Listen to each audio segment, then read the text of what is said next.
say, you kiss your hand, you say Bismillah, Allahu Akbar, and that's the start of your first tawaf, or your first circle around the Kaaba.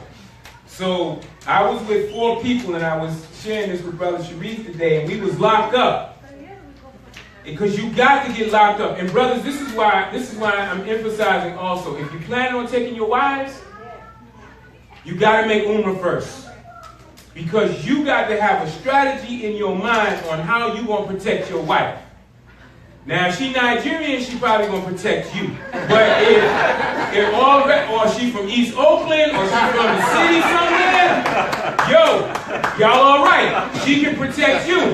But if you got one of them docile sisters, kind of soft, you know what I'm saying? You're going to try to protect her, right? So most brothers with their wives is right in front of them, and they almost like this. They almost like walking like this with their wives, right? Or some of them, I even seen some with a rope around his wrist and her wrist. So they keep her close.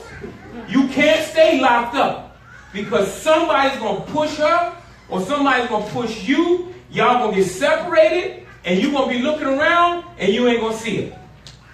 Because it's just that intense. People lose their natural mind when they get to the house of Allah, when they make it to walk. This is why we have to pay attention to the Quran. Over 1,400 years ago, the Prophet ﷺ was giving the ayat, giving us the idab when we go to Hajj, don't get angry. Don't push. The Prophet ﷺ was a wise man. He knew what type of people he was dealing with. He knew it. Because those people don't remember that. Now, you got to remember, you got people coming out of Afghanistan, Pakistan, Afghanistan, whatever stand you can think of. Out of the desert, whatever desert you can think of. Whatever mountain that you can think of. I saw more Asians, and this is another thing. The Arabs don't have this on lock. It is the Asians. I saw Mongolians, I saw Chinese, I saw Vietnamese, I saw Japanese, and they came in droves. And they got their sisters color coordinated because on Hajj, the sisters can wear whatever they want to wear. You know what I mean, as far as colors and stuff like that. But to recognize their sisters, some of the sisters had on red hijabs or green hijabs or whatever, so you can see them, right? Now, even if they don't speak Arabic, they had their leader, and sometimes it was a sister that was leading them in the Tawaf or the Sa'i. The Sa'i is between Safa and Marwa, right? And whatever du'as that they was making, the person that was in front, he would be reciting it or she would be reciting it. They had interpreter earpieces under their hijab. You can see the red glow. And whatever he or she said, that's what they were saying. And when they got to the part, because there's a green light that's on the Sa'i or Safa and Marwa to tell you when Hajra ran, when she put the most effort out, right? So when you get there, you got to get a little trot on. All right, so now I'm going to tell myself. So the first time, I did my tawaf. I got to tell you about that. But when we got the Sa'i, right, so I'm okay, there's a green light, so I got to make a little move, right? So I got it. I was like, okay, all right, I can do this, right? Now, you got 7. 1, 2, 3, 4, 5, 6, 7, right? You start at Safra, you end at Marwa. So we get up, come back down, you do the same thing on the Safra side that you did on the Marwa side. So now coming back around, and each time you stop and make a dua. You either make a dua of Ibrahim or you make a personal dua that Allah bless you or what have you before you start the next side. And so the third time I'm going up, knee locked up. Locked up. It was like, oh, right? So I'm getting the hop on there, right? I'm trying to get it. So by the 5th, I'm dragging. I'm like, oh Lord. I almost said the J word up in there a couple of times. I'm trying to get it, right? I'm all stiff up. I got the Frankenstein going, my left leg dragging, right? So I was like, okay, so then we got to make another tawaf, right? So we're making another tawaf, right? So we're making the tawaf, and this Nigerian sister, because like I said, most people that bring their sisters or their wives, they labeled. So they know where women are. You can peep them. I don't care. In a sea of people, you can peep them. Whatever color they had on. So I didn't know she was Nigerian until she knocked me down. So we make it to Wharf, right? So this is our 5th time around. We just passed the Blackstone. She was coming out because she did her 7th. So sister must be thought she was Walter Payton. Sister looked at me. I looked at, because I was getting close to the stone. I'm trying to get to the black stone so I can kiss it. And the Prophet ﷺ said the stone is black because it takes your sins out from you. So if you were able to kiss the black stone, that's why the black stone is black. And it's a part, it came from Jannah. And then when it came down, it was white. So I'm reaching out. So I got my left hand out, trying to reach it. And I've got 4 people locked up on me, right? So the sister must be saw all this open. So she put her head down, and sister said, boom! And I went like this. And everybody with me, it was a domino effect, right? And she saw the hole, just like football. She ran through, and I looked as I'm falling, right? And it was 7 of them. And I'm like, and I looked, and I was like, Nigeria. And it was like, whoa! Man, the adab of people is tremendous when you get to Hajj. You will, if you go, like most of y'all shop in Wally World, right? Walmart. And you sisters know how it is on the first. Because most of the time the husbands don't even want to go with you. Right? Because you take too long and you want to go up and down the aisles like you don't know what you're looking for. So, if you don't like the lines at Walmart, you ain't going to like the lines there. So a couple of brothers calculated. Now I'm going to tell you how much walking it is. We just made our Umrah in Saudi. I got you out. Once we calculated, from the time we got off the bus, walked to the masjid, got in the masjid, get in the masjid, make to walk upstairs to do the Sa'i, come out and walk back out the masjid, it was 12.5 miles. That was just the first day. Okay? So, by the 3rd day, my right knee was like this, and now I'm starting to get sick. Because you got people that's coming from all over the world that don't cover their mouth when they cough or when they sneeze, right? So you got, when we stand in this salat line here, right, it's pretty much quiet, right? But in Masjid al-Nabawi or in the Haramain, the imam could be reciting and all you hear.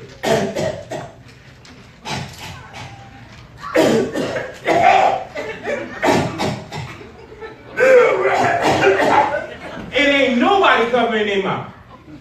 Okay? So now you got all that germs flying around there.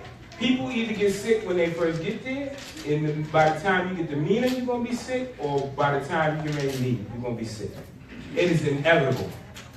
The brother that traveled back with me, that got stuck with me, he got some type of respiratory infection. Because and now it's hot. The average temperature while we was there was 108 every day. By 9 o'clock in the morning, it was 100 degrees. In Medina and Mecca. Medina, you want to stay. Mecca makes you want to leave. If you are not in the house of Allah, Mecca is so hard, and the people are so hard, you just want to leave. You don't want to stay. The only things holy in Mecca is the house of Allah, Arafat, and possibly Mina. The Jamarat, when you go in the stone of Shaitan, you can forget it. Somebody gonna pull a knife out. If we just went without any training, somebody pulling a knife, somebody gonna get in a fight, somebody gonna do something. It's just that rough. So we have to go to Umrah first and get the training down so you can appreciate the Prophet's Masjid, sallallahu alaihi wasallam, Masjid Quba, Masjid Qiblatain, Masjid Bilal, I went to Masjid Bilal, okay, in Medina. Masjid Bilal, Masjid is filthy. It's filthy. Okay, yeah, we're gonna stop and make salah. So, yeah. Yeah, for a few minutes. After we're gonna stop and make Maghrib, and then after I'll finish up, inshallah, and then take your questions. I ain't gonna keep that long. Somebody wanna call it back? Call it back.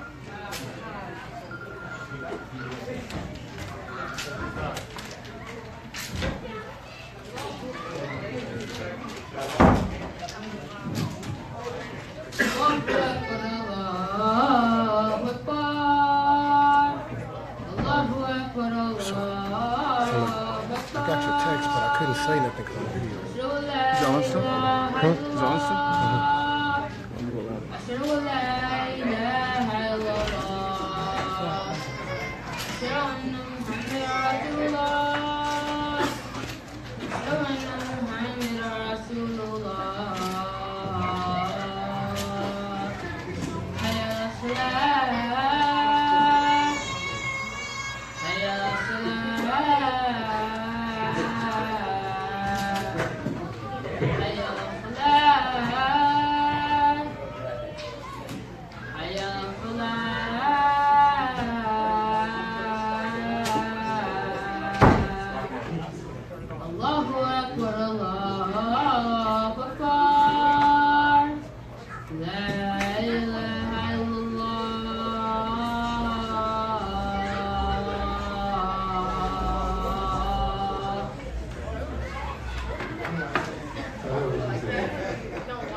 You know, some of y'all can get down on the other end next to the Ishmael. Come on. Go ahead down on the other end. Go down on the other end.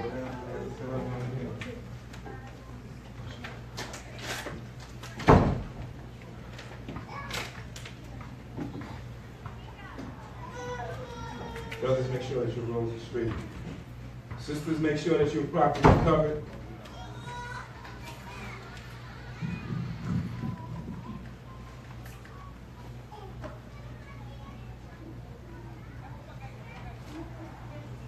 Allahu Akbar.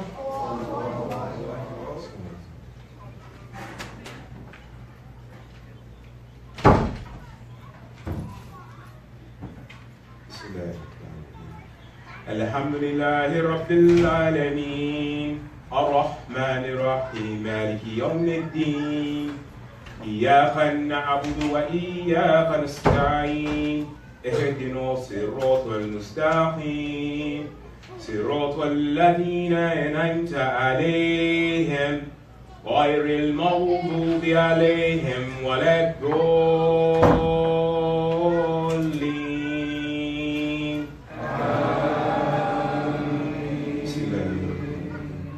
إذا جاء نصر الله والفتح ورأيت الناس يدخلون في دين الله أفواجا وسبح بحمد ربك واستغفره إنه كان توابا الله أكبر.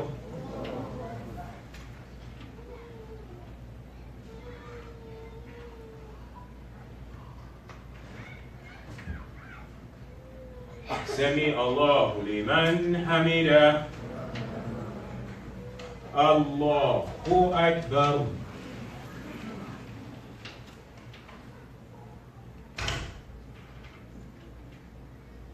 الله أكبر.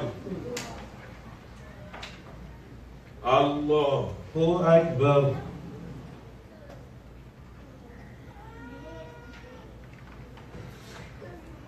الله أكبر. بسم الله الرحمن الرحيم الحمد لله رب العالمين الرحمن الرحيم مالك يوم الدين إياك نعبد وإياك نستعين اهدنا الصراط المستقيم صراط الذين أنعمت عليهم غير المغضوب عليهم ولا الضالين آمين. هو الله أحد الله الصمد لم يلد ولم يولد ولم يكن له كفوا أحد. الله أكبر.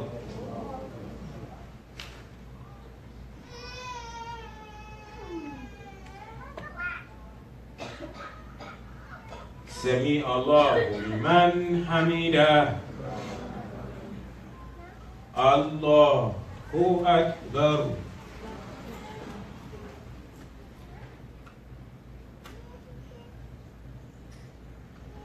الله أكبر. الله أكبر.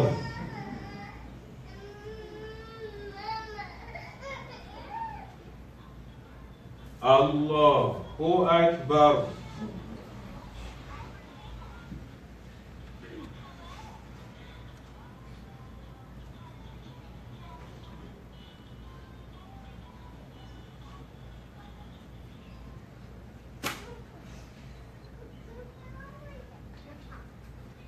الله أكبر.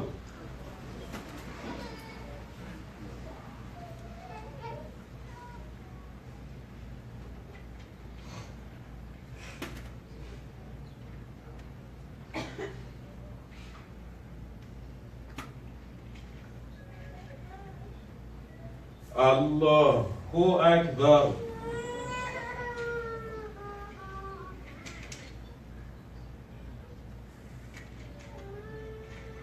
سمع الله لمن حمده. الله أكبر.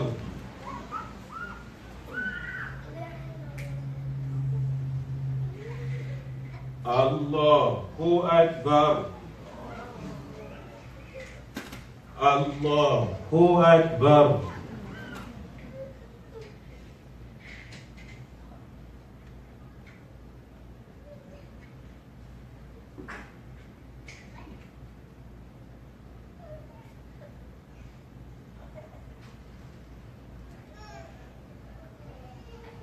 الله أكبر.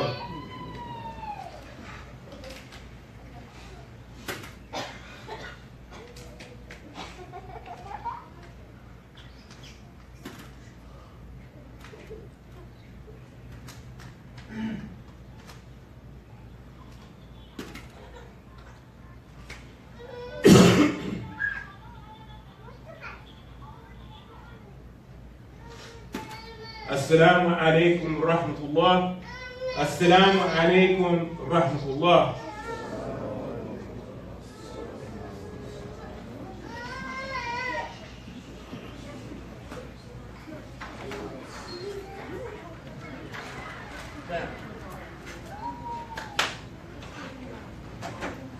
We ask Allah Ta'ala to forgive us all our shortcomings and our sins. Ameen. We ask Allah Ta'ala to forgive us all our shortcomings and our sins. Ameen. We ask Allah Ta'ala to forgive us all our shortcomings and our sins. Ameen. We ask Allah Ta'ala to have mercy on us in this world and in the hereafter. Ameen. We ask Allah Ta'ala to have mercy on us in this world and in the hereafter. Ameen. We ask Allah Ta'ala to keep the torment of the grave from us upon our death. Ameen. We ask Allah Ta'ala to write us down with those who have shukr in their hearts, those who have gratitude in their hearts, those who have remembrance in their mind and their hearts of Allah and the Holy Last Messenger Sallallahu Alaihi Wasallam. May Allah Ta'ala never separate us from the Ummah of Muhammad Sallallahu Alaihi Wasallam. May Allah Ta'ala never separate us from the love of Muhammad Sallallahu Alaihi Wasallam. May Allah Ta'ala never separate us from His book.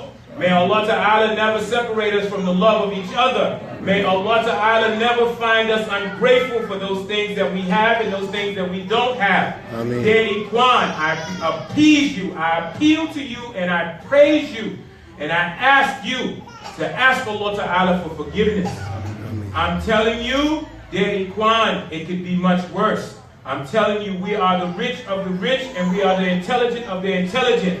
May Allah Ta'ala never make us a people of jahil again. Ameen. May Allah Ta'ala never make us a people of ignorance again. Ameen. May Allah Ta'ala never make us a people of ignorance again. Ameen. May Allah Ta'ala keep our hearts strong. May Allah Ta'ala keep our iman, our faith strong Ameen. in Him. Love and seek His love. Ameen. May we be or become friends of Allah Ta'ala. May we become friends of Allah Ta'ala. May we become companions of Muhammad Sallallahu Alaihi Wasallam in Jannah Firdaus.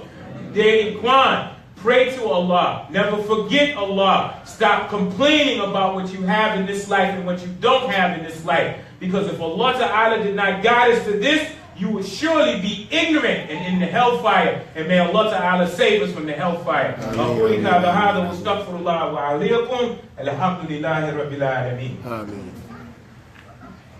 Ameen. Dear Muslims, I know some of you want to make the sunnahs. I want to finish this up so you can ask your question. So I'll give you a few minutes to make your sunnahs, and then I just want to finish up on the spiritual aspect, and y'all can ask y'all questions, inshallah.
I'm just trying to push.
Assalamu alaikum warahmatullah.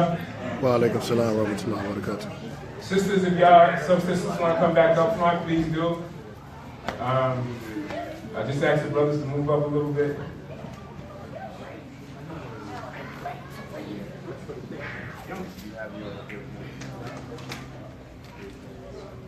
Bismillahirrahmanirrahim.